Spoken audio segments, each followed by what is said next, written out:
Исполнить свой гражданский долг на 607-й избирательный участок приехал и председатель Народного собрания Ингушетии Магомед Тумгоев. Проверка паспорта, подпись в журнале посещений, простая процедура перед выдачей бюллетеня.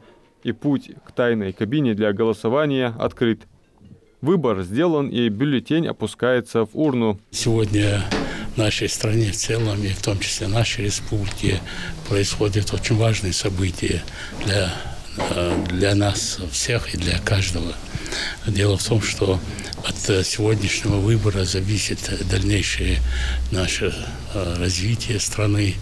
И сейчас, тем более, очень сложное для страны время. Поэтому очень важно, чтобы люди пришли, проголосовали. Этот процесс выборов объединяет людей, сплачивает. Поэтому мне очень приятно здесь видеть очень много людей, которые пришли, еще придут. У нас первый день голосования, еще 2 дня впереди. Поэтому гражданский долг выполняют. Я попросил бы и наших граждан, избирателей, чтобы они пришли и проголосовали за наше будущее, можно сказать. Избирательный участок номер 607 развернули в Назрановской 17-й школе. Здесь соблюдены все условия для тайного голосования и времяпрепровождения тех, кто пришел с детьми. Охрану порядка обеспечивают правоохранители. На месте дежурят врачи, сотрудники МЧС. За прозрачностью выборов смотрят наблюдатели. В общем, первый день голосования проходит на высоком уровне. У нас 1971 избирателей. Значит, у нас обходчики все обошли все эти дворы, и все готовы были прийти и проголосовать. Значит, сегодня у нас явка очень хорошая, мы даже удивлены, хотя сегодня и рабочий день, и завтра, послезавтра еще есть дни.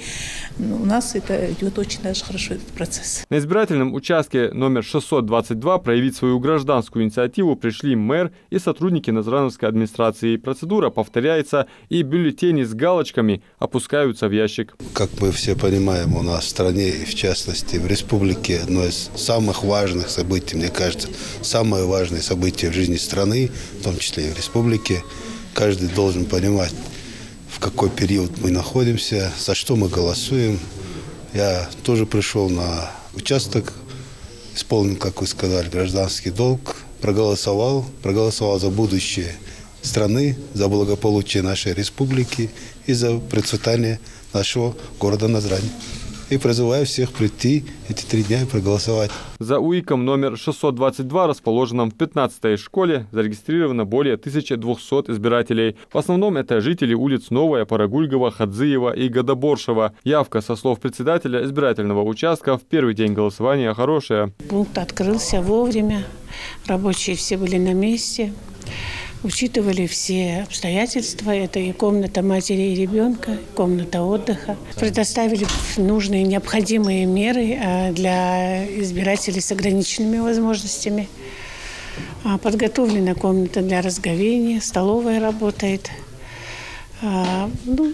Все требования соблюдены на высшем уровне. Свой выбор между приемом избирателей успевают сделать и члены УИКа. Также на каждом избирательном участке сформированы выездные группы, благодаря которым проголосовать за будущее России смогут нетранспортабельные жители. Адам Рыжков, Муслим Арчаков, Магаз 24.